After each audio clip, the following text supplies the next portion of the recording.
रकमेचा अपहार केल्याप्रकरणी अटकेत असलेल्या आरोपीस जामीन मंजूर.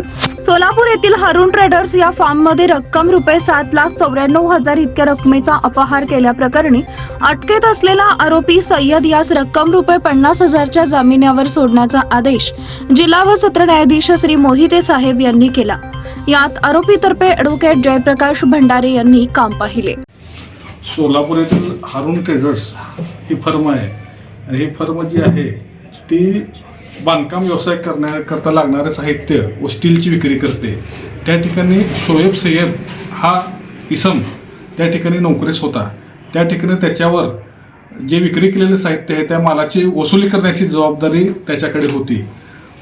सन 2023 पासून त्याने सदरची रक्कम विविध ग्राहकांकडून वसूल केली व अशा प्रकारे 7,94,000 रुपये इतकी वसूल करून ती फर्ममध्ये जमा न करता ती स्वतःकडे ठेवून घेतली व 7,94,000 इतक्या रकमेचा अपहार केला अशा स्वरूपाची फिर्याद सदर बाजार पोलीस स्टेशनमध्ये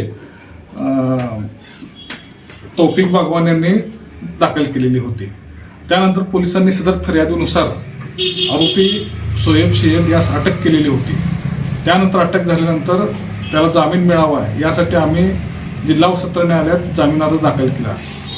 यावेळी फिर्याद जी आहे ती 6 महिने उशिराने दाखल केल्याचे आम्ही कोर्टाच्या निदर्शनास आणून दिले. त्याचप्रमाणे ज्या ज्या ग्राहकाकडून रक्कम त्यांनी घेतलेली आहे असं फिर्यादीचं म्हणणं होतं, त्या ग्राहकांची नावे आणि किती रक्कम त्यांच्याकडून घेतली हे फिर्यादीमध्ये नमूद नव्हतं.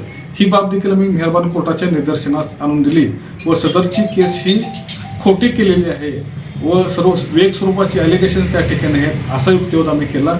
आमचा युक्तिवाद ग्राह्य मानून जिल्हा व सत्र न्यायाधीश श्री जे मोहिते साहेब यांनी रक्कम रुपये 50,000च्या जामिनावर शोएब सय्यद या सोडण्याचा आदेश केलेला आहे.